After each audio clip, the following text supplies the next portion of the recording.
Hello everyone, welcome to the biology class. Yesterday we discussed about uh, the various processes या फिर various elements, various things या फिर various organisms ही कह लेते हैं, जहाँ पर organisms अपने अपने तरीक़ों से, अपने अपने condition से reproduction process करता है. Actually still we are discussing about the asexual reproduction category. Asexual reproduction की कैटेगरी में के बारे में ही कल बात की थी, जहाँ पर कुछ ऑर्गेनिजम्स मतलब सिंगल सेल्ड ऑर्गेनिजम्स के बारे में ही बात कर रहे थे हम, जिसमें अमीबा पैरामीजियम जैसे ऑर्गेनिजम्स अपने आप में हाफ में डिवाइड हो जाते हैं, बाइनरी फिशन करते हैं. ईस्ट जैसे ऑर्गेनिज्म बडिंग के प्रोसेस की बदौलत डेवलप होते हैं. अमीबा में दो तरीक़ों से ये प्रोसेस होता है एसेक्सुअल प्रोडक्शन. अनफेवरेबल कंडीशन में स्यूडोपोडिया जब विड्रो होता है तो वो अपने आप में एक सिस्ट क्रिएट कर देता है, उसे एनसाइटेशन कहते हैं.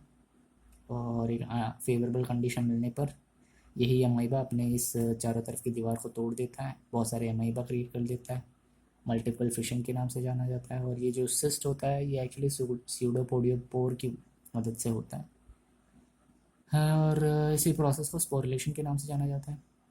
कुछ दूसरे एसेक्सुअल रिप्रोडक्टिव मेथड्स के बारे में भी हमने पढ़ा, जैसे ज़ूस्पोर्स आल्गे में, कोर्नीडिया पेनिसिलियम में, जेम्यूल्स स्पॉन्ज में, हाइड्रा जैसे ऑर्गेनिजम्स में फ्रैगमेंटेशन के द्वारा होता है, ये भी हमने देखा.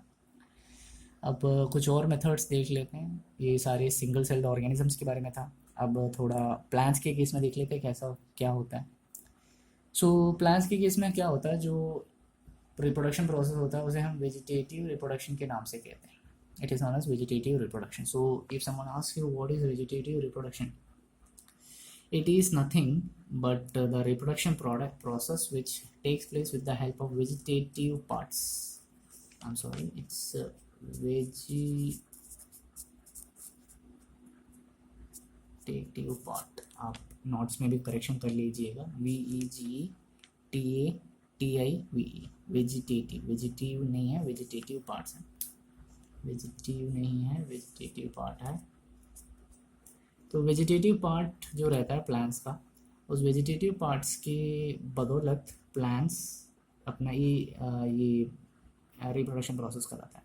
अब कौन से होते हैं वेजिटेटिव प्लांट्स? राइजोम आपने देखा है कुछ प्लांट्स के अंडरग्राउंड स्टेम के रूप में, जैसे फॉर एग्जांपल बाम्बू प्लांट जो रहता है उसका जो डाली जैसी चीज़ रहती है, उसका जो अंडरग्राउंड हिस्सा रहता है उसी का यूज़ किया जाता है राइजोम के रूप में.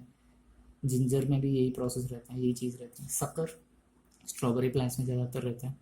ये अंडरग्राउंड से चीज़ों को सक करके बहुत सारे अंडरग्राउंड में ही मौजूद रहता है ज़्यादातर. ट्यूबर पोटैटो के बड जैसे चीज़ से नए नए पोटैटोज़ का डेवलपमेंट होता है. ऑफसेट लिली पौधे, छोटे छोटे पौधों को डेवलप कराने में मदद करता है. बल्ब ऑनियन के केस में देखा होगा, greenish colour, yellowish green colour substance which helps in the formation of new onions. सो ये जो मेथड रहता है इसको वेजिटेटिव रिप्रोडक्शन इसलिए कहते हैं क्योंकि जो पार्ट्स यहाँ पर यूज़ हो रहे हैं इनको वेजिटेटिव प्रोपेग्यूल्स के नाम से जाना जाता है. So because of that presence of vegetative propagules this process is known as vegetative reproduction. इसलिए इस वजह से इसको वेजिटेटिव रिप्रोडक्शन के नाम से जाना जाता है. अब यहाँ पर तो दो पेरेंट्स तो है नहीं, जाहिर सी बात है. जो शरीर का प्लांट के शरीर का पार्ट होता है उसी में से ही नया प्लांट मिल रहा है.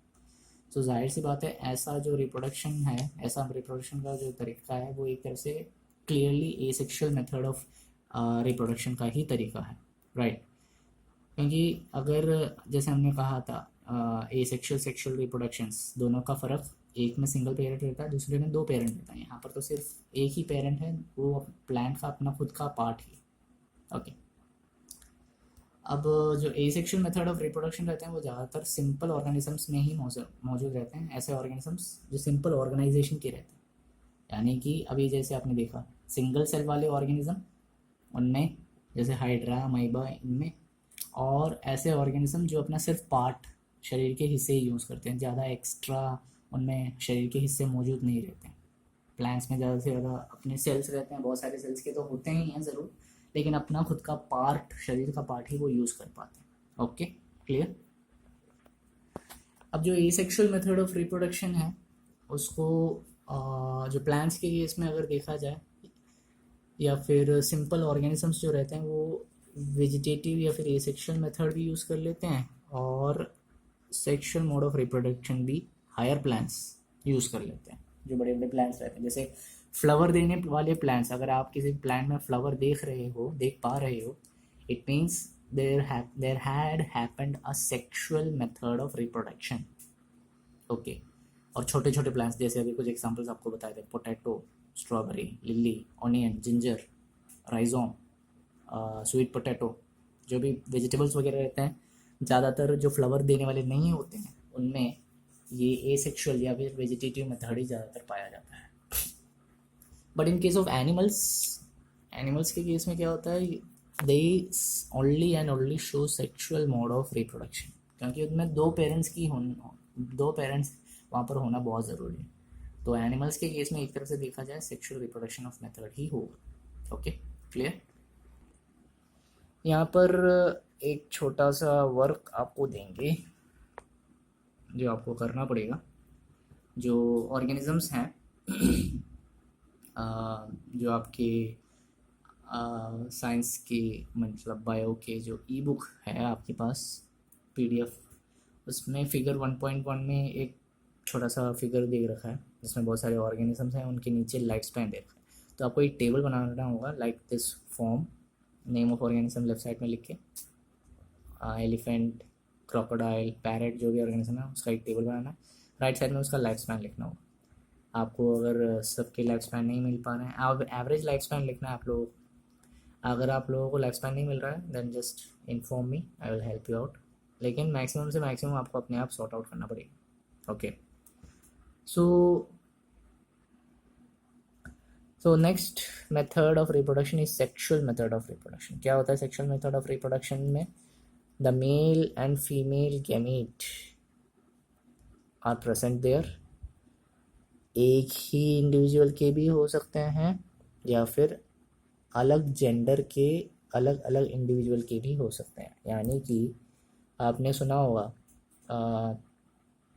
यूनिसेक्सुअल फ्लावर, बाईसेक्सुअल फ्लावर, मतलब एक ही प्लांट की मदद से फ्लावर बनाने वाले प्लांट्स भी रहते हैं, या फिर अलग अलग प्लांट से क्रॉसिंग करके फ्लावर बनाने वाले प्लांट्स भी रहते हैं। तो यहाँ पर कहने का मतलब तय है, मेल और फीमेल गैमेट का मौजूदगी ज़रूर रहेगा, चाहे वो अपने खुद की स्पीशीज़, अपने खुद की इंडिविजुअल का हो या फिर अलग अलग जेंडर के डिफरेंट इंडिविजुअल का। इसमें क्या होता है, गेमेट्स जो रहते हैं, ये जो भी गेमेट्स रहते हैं मेल फीमेल, ये फ्यूज़ करते हैं अपने आप में, जाइगोट बनाते हैं और यही जाइगोट एक नया ऑर्गेनिज्म डेवलप करता है। They develop into the new organisms. तो जाहिर सी बात है, ऐसे प्रोसेस में जहाँ पर मेल और फीमेल फ्यूज़ होते हैं, मतलब मेल और फीमेल के सेल्स गैमेट्स फ्यूज़ होते हैं। गैमेट बताया था कल आपको, they are special type of cells which helps in reproduction. Okay, तो ऐसे ऑर्गेनिजम्स के केस में जो ऑर्गेनिज्म आपको मिलेगा वो क्लोन नहीं होगा। कल बताया था आपको, एसेक्सुअल मेथड ऑफ रिप्रोडक्शन में जो ऑर्गेनिजम्स बनते हैं दे आर क्लोन्स। यहाँ पर क्लोन नहीं बनेंगे क्योंकि they are not at all identical to their parents. वो अपने पेरेंट्स से बिल्कुल भी आइडेंटिकल नहीं रहेंगे, क्योंकि दोनों मेल और फीमेल ऑर्गेनिजम्स के कैरेक्टर्स आपको वहाँ पर मिलेंगे, बोथ मेल और फीमेल ऑर्गेनिजम्स के कैरेक्टर्स। अब दोनों मेल और फीमेल, आप अपने आप को ही देख लो ना, आपके शरीर में आपके फादर के भी कैरेक्टर्स मौजूद रहेंगे, आपके मदर के भी कैरेक्टर्स मौजूद रहेंगे। इस वजह से आपकी फैमिली में या फिर आपके अपने खुद के परिवार में आपके फादर से भी पूरी तरह से आइडेंटिकल है आप हो, ऐसा नहीं कर सकते हैं। आप अपनी मदर से पूरी तरह से आइडेंटिकल हो, ऐसा भी नहीं कर सकते हैं। तो बोथ दिस मीन्स थिंग्स यही बता रहे हैं कि गैमेट्स जो है, मेल फीमेल गैमेट्स जो भी मिलता है, या फिर कोई कैट ले लो, या फिर कोई भी ऑर्गेनिज्म ले लो, एनी ऑर्गेनिज्म, वो अपने पेरेंट्स से बिल्कुल भी नहीं मिलेंगे। उनका कैरेक्टर ज़रूर रहेगा लेकिन वो आइडेंटिकल नहीं रहेंगे, तो कुछ ना कुछ तो डिफरेंस उनमें ज़रूर रहेगा। दैट इज़ वाई इस मेथड में गेमेट्स का यूज़ किया जाता है, और वो पूरी तरह से जो ऑर्गेनिज्म है वो पूरी तरह से डिफरेंट रहता है अपने पेरेंट्स से, क्लोन नहीं रहता। ओके, अब इतना तो जान गए हम कि ऑर्गेनिजम्स जो रहते हैं बड़े बड़े एनिमल्स, यहाँ पर हम एनिमल्स के बारे में बात करेंगे पहले, क्योंकि ह्यूमन रिप्रोडक्शन का एक चैप्टर आ रहा है, तो तब हम ह्यूमन रिप्रोडक्शन के प्रोसेस के बारे में देखेंगे। एनिमल्स के बारे में बात करें तो एनिमल्स हो या प्लांट्स हो, हमें पता कैसे चलेगा कि वो ऑर्गेनिज्म इतना ज़्यादा मैच्योर हो चुका है कि वो अपने अगली पीढ़ी को जन्म दे पाएगा। इसके लिए एक फेस बाय फेस का जानना ज़रूरी है। हमारे बचपन में हमने सुना होगा कि एक ह्यूमन लाइफ में 4 फेसेस रहते हैं, मतलब बालक का एक फेस रहता है, मतलब चाइल्ड का एक फेस रहता है, फिर टीनेज का एक फेस रहता है, फिर यूथ का एक फेस रहता है, and at last old age का एक फेस रहता है। 4 फेसेस में हम हमारे लाइफ साइकिल को बांट सकते हैं, वो हमारे पुराणों में सब कुछ लिखा गया है उसके बारे में। यहाँ पर साइंस के हिसाब से देखा जाए, ऑर्गेनिज्म का अपना एक पीरियड रहता है, एक सर्टेन स्टेज रहता है, एक टाइम पीरियड रहता है, एक सर्टेन स्टेज रहता है जहाँ पर ऑर्गेनिज्म मैच्योरिटी करने की शुरुआत उसमें होती है, मतलब मैच्योरिटी शुरू हो रही है उसमें, किसके लिए? रिप्रोडक्शन के लिए, या फिर ऐसा कहा जाए रिप्रोडक्शन से पहले ऑर्गेनिज्म में मैच्योरिटी शुरू हो रही है। अब ऐसी मैच्योरिटी जब एक ऑर्गेनिज्म अचीव कर पाता है तो वो एनिमल्स के केस में हम उसे कहते हैं juvenile face, JUVENILE, juvenile face, उसको हम कहेंगे जुवेनाइल फेस। और प्लांट्स के केस में यही जुवेनाइल फेस हम एक दूसरे नाम से कहेंगे vegetative face. So what is juvenile phase or what is vegetative phase? It is a period which is attained before reproduction by an organism, and it is a stage where an organism achieves its growth and maturity. Reproduction की पहले की growth और maturity की जो phase रहते हैं उसको हम जुवेनाइल फेज के नाम से जानते हैं एनिमल्स के केस में। प्लांट्स के केस में उसे हम कहते हैं वेजिटेटिव फेज। ओके, अब प्लांट्स के केस में देखा जाए, प्लांट्स के केस में पहले तो बात कर लेते हैं प्लांट्स के केस में कैसे हमें पता चलता है कि वो वेजिटेटिव फेज में चल रहा है कि नहीं चल रहा। प्लांट्स के केस में अगर देखा जाए तो हमें पता कैसे चलेगा कि वो वेजिटेटिव फेज में चल रहा है? हमें इस तरीके से पता चलेगा कि जैसे ही उसकी फ्लावरिंग प्रोसेस स्टार्ट हो रही है, ऐसे प्लांट्स जो आपको क्लियर बता देता हूँ, हम यहाँ पर सेक्सुअल मोड ऑफ रिप्रोडक्शन के बारे में बात करें तो जाहिर सी बात है जुवेनाइल फेज या फिर ये vegetative phase A sexual method of reproduction में उतना ज़्यादा यूज़फुल नहीं रहेगा। तो कंफ्यूज मत हो जाइए कि ए सेक्शुअल मेथड ऑफ रिप्रोडक्शन में भी ये आ सकता है, नहीं आ सकता, क्योंकि यहाँ पर फ्लावर करने वाले प्लांट्स के बारे में ही मेनली बताया गया। क्लियर? वेजिटेटिव फेज फ्लावरिंग जैसे ही शुरू हो जाता है प्लांट्स के केस में, तब हमें पता चल जाता है हाँ इसमें वेजिटेटिव फेज शुरू हो रहा है।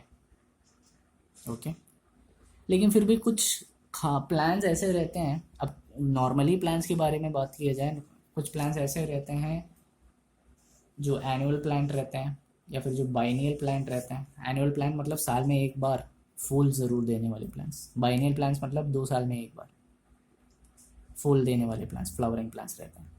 उनके केस में ये वेजिटेटिव फेज आसानी से हम देख पाते हैं, लेकिन बहुत ज़्यादा मुश्किल तब रहता है जब कुछ ऐसे प्लांट्स होते हैं, जैसे कहते हैं ना कुछ वैरायटी ऑफ ऑर्गेनिज्म, कुछ ऐसे प्लांट्स होते हैं जिसमें फ्लावरिंग बहुत टाइम ले लेता है, बहुत स्लो प्रोसेस रहता है वहाँ पर फ्लावरिंग। इसका भी एक बेस्ट एग्जांपल है बाम्बू। इसका एक अच्छा खासा एग्जांपल है बाम्बू। कैसे देखेंगे? बाम्बू के केस में क्या होता है, बाम्बू अपने जो लाइफ स्पैन रहती है बहुत ज़्यादा लाइफ स्पैन का रहता है बाम्बू, नियर अबाउट 150 ईयर्स या उसके आसपास या फिर उससे कम रहता है उसका लाइफ स्पैन। तो अपने लाइफ स्पैन के 50 या 100 साल की जो भी लाइफ स्पैन रहती है, उसकी एवरेज लाइफ स्पैन रहती है उसकी, कभी कभार 120 तक चला जाता है, 150 बहुत रेयर रहता है वैसे। इस लाइफ स्पैन के बीच में ये सिर्फ एक बार फ्लावर करता है, ओनली वन।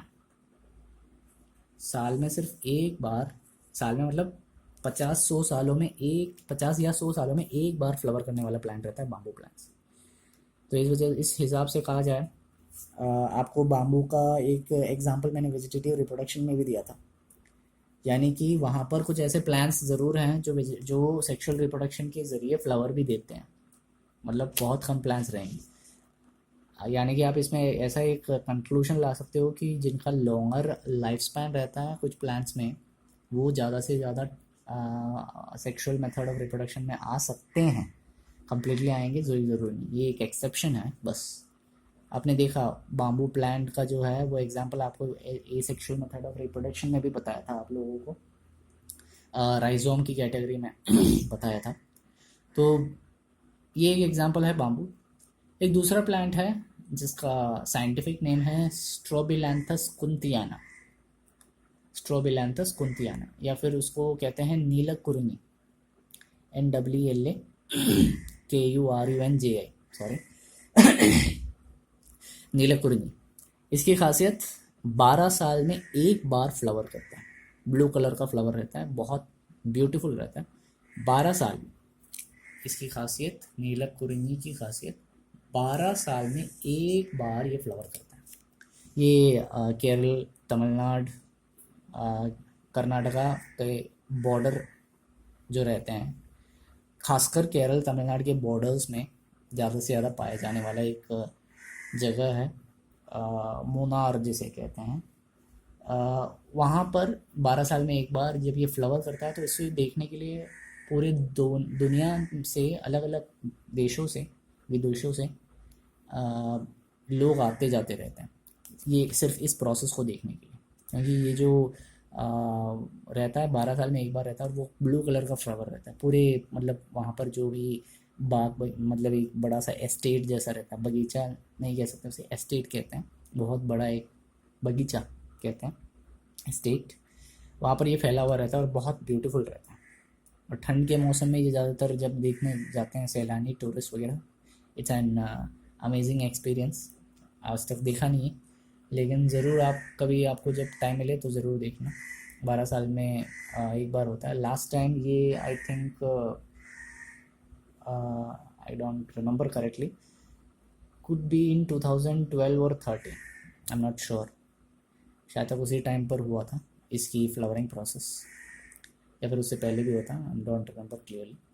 सो ये एक एक्सेप्शन है नीलकुरिनी, जो अपने फ्लावरिंग प्रोसेस को बहुत डिले करता है, and plus bamboo plant. Okay, अब इतना तो बता दिया कि एनिमल्स के केस में क्या क्या होता है। मैंने बताया कि जुवेनाइल फेज या फिर वेजिटेटिव फेज जिसे कहते हैं, एनिमल्स प्लांट्स के केस में फ्लावरिंग का ही एक प्रोसेस होता है, जो जिसकी बदौलत हम कह सकते हैं कि वो उसमें जुवेनाइल फेज मतलब वेजिटेटिव फेज हो रहा है कि नहीं हो रहा है। क्लियर। अब एनिमल्स के केस में कैसे क्लियरली बता सकते हैं कि वहाँ पर वो अपना रिप्रोडक्टिव फेज उनका शुरू हो रहा है, उनका वेजिटेटिव, उनका जुवेनाइल फेज शुरू हो रहा है। बर्ड्स के केस में तो कुछ ज़्यादा खास नहीं है। बर्ड्स जो भी एग डालने वाले बर्ड्स रहते हैं वो सीज़न के हिसाब से, मतलब साल में एक बार या फिर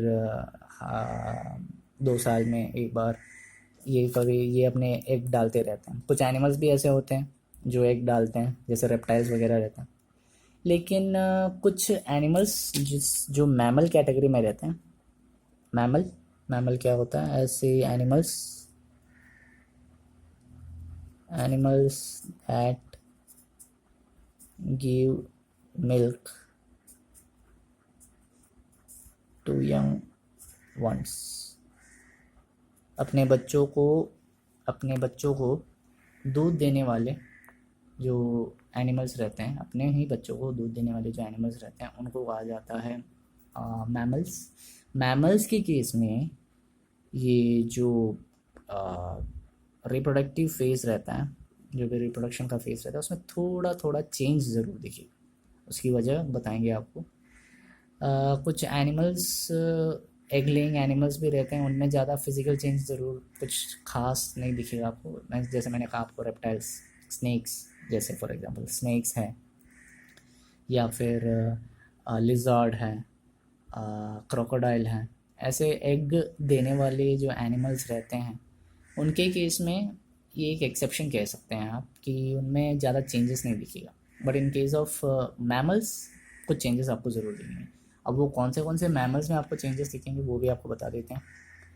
कुछ प्राइमेट्स मतलब मंकी कैटेगरी में आने वाले ऑर्गेनिजम्स, यानी कि हम भी उसमें मौजूद रहेंगे, ह्यूमंस भी आएंगे, monkey, apps, gorilla, chimpanzee, orangutan सब कुछ आ जाते हैं। इनके शरीर में कुछ साइक्लिक चेंजेस पाए जाते हैं। ये मैं आपको स्पेसिफिकली फीमेल मैमल्स के बारे में कह रहा हूँ। ये जो भी प्रोसेस मैं आपको बता रहा हूँ फीमेल कैटेगरी में पाए जाने वाले मैमल्स के बारे में कह रहा हूँ। इनके शरीर में क्या होता है, कुछ हार्मोनल एक्टिविटी, हार्मोन्स की वजह से कुछ एक्टिविटी इनके शरीर में होती है। ये हार्मोनल एक्टिविटी के बदौलत, इसी हार्मोनल एक्टिविटी के मदद से ये एनिमल्स क्या करते हैं, अपनी रिप्रोडक्टिव फेज की शुरुआत इन हार्मोनल एक्टिविटी के बदौलत हमें पता चल जाता है कि हाँ इनमें रिप्रोडक्टिव फेज की शुरुआत हो रही है। और ये किसके केस में बताया गया है, प्राइमेट्स मतलब मंकी, ह्यूमंस, एप्स, गोरिल्लास, इनके केस में बताया गया है। And that is known as the menstrual cycle. इस प्रोसेस को मेंस्ट्रुअल साइकिल के नाम से जाना जाता है। इसके बारे में डिटेल में थोड़ा बहुत इस चैप्टर में ज़रूर बताया गया है, थोड़ा और डिटेल में ह्यूमन रिप्रोडक्शन जैसे चैप्टर्स हैं उसमें और थोड़ा और डिटेल में पढ़ने के लिए मिलेगा आपको। ओके, नॉन प्राइमेट्स का केस अगर देखा जाए जो इस कैटेगरी में ना हो, जैसे काऊ है, डियर है, शीप है, रैट है, बफेलो है, गोट है, उनके भी फीमेल्स के केस में ये हार्मोनल चेंज ज़रूर होगा। और इसी हार्मोनल चेंज को ईस्ट्रस साइकिल के नाम से जाना जाता है। ईस्ट्रस साइकिल, दोनों की साइक्लिक प्रोसेस में बहुत फ़र्क है।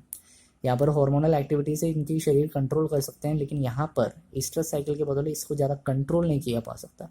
तो ईस्ट्रस साइकिल में फीमेल्स को यहाँ पर कंट्रोल करना थोड़ा मुश्किल हो जाता है, जबकि यहाँ पर फीमेल्स अपने आप को यहाँ पर हार्मोनल एक्टिविटीज़ के बदौलत भी कंट्रोल कर पाते हैं मेंस्ट्रुअल साइकिल में। और ये कब होता है, एनिमल्स के केस में अगर बताया जाए, यहाँ पर ईस्ट्रस साइकिल जो रहता है एनिमल्स के केस में रिप्रोडक्टिव फेज के द्वारा टाइम पर ही रहता है। आपने कभी बार देखा होगा जिनके भी घर में गाय हो या फिर जिनके घर के आसपास गाय वगैरह हो, एक पर्टिकुलर टाइम पीरियड जब आता है, सिंपल एग्जांपल बता देते हैं, जो डॉग्स वगैरह रहते हैं घर में पालने वाले हो या फिर गली में वगैरह रहने वाले हो, एक पर्टिकुलर सीज़न रहता है जब वो बहुत ज़्यादा एग्रेसिव होने लग जाते हैं। स्पेशली फीमेल डॉग्स वो इसलिए होते हैं क्योंकि इनके शरीर में कुछ हार्मोनल एक्टिविटी होती है जिसकी वजह से ये बहुत ज़्यादा थोड़ा बहुत एग्रेसिव होने लग जाता है। एंड जब ये एग्रेशन अगर आपको कभी दिखाई दे, एग्रेशन एक्चुअली नहीं होता है, ये एक्चुअली उनकी ईस्ट्रस साइकिल की शुरुआत होती है जिसको वो कंट्रोल नहीं कर पाते। ये एक्चुअली रिप्रोडक्शन के लिए सक्षम है, ये दिखाने वाला एक फेस दिखाने वाला एक जस्ट एक ज़रिया है। Okay, so this is all about the class. आपको नोट्स मिल जाएंगे पीडीएफ में, just go through the notes, लिखते रहिएगा नोट्स वगैरह कंटिन्यूसली। पीडीएफ आपको इस इस वीडियो के कमेंट बॉक्स में मिल जाएगा। I hope you enjoyed the class. Stay safe और लॉकडाउन की इम्पोर्टेंस को अपने फैमिली मेम्बर्स के पास बताइए। Thank you for the class. Have a nice day.